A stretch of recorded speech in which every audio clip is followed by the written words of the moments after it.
Как си представяме живота? Като скалите, неподвижен и устойчив? Или като водата, винаги движещ се и постоянно изменящ се? Днес ще се разходим между две места. Едното принадлежи на скалата, другото – на водата.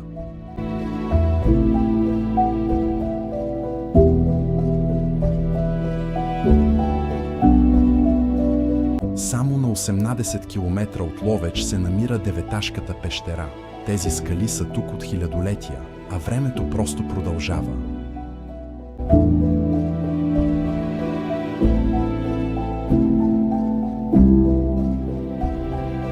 Пред тази тишина човек усеща колко кратко е собственото му време.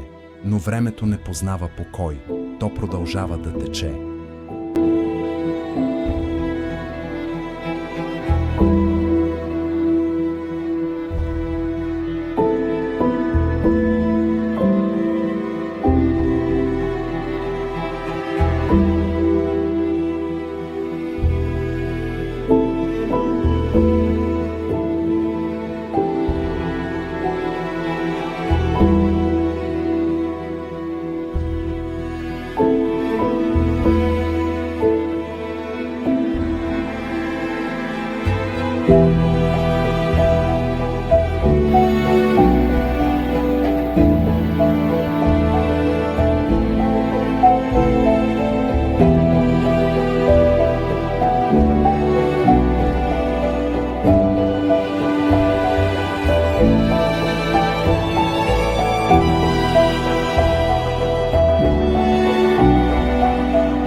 Само на няколко километра от пещерата се намират Крушунските водопади. Тук природата ни показва другото си лице – вода, която никога не остава същата. Изумрудените води се спускат между скалите, разпръсвайки във въздуха фини капки като перлена пяна. За миг всичко изглежда неподвижно, а водата вече е продължила напред.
Камъкът остава, водата продължава, а ние, може би животът е в това да знаем кога да останем и кога да продължим.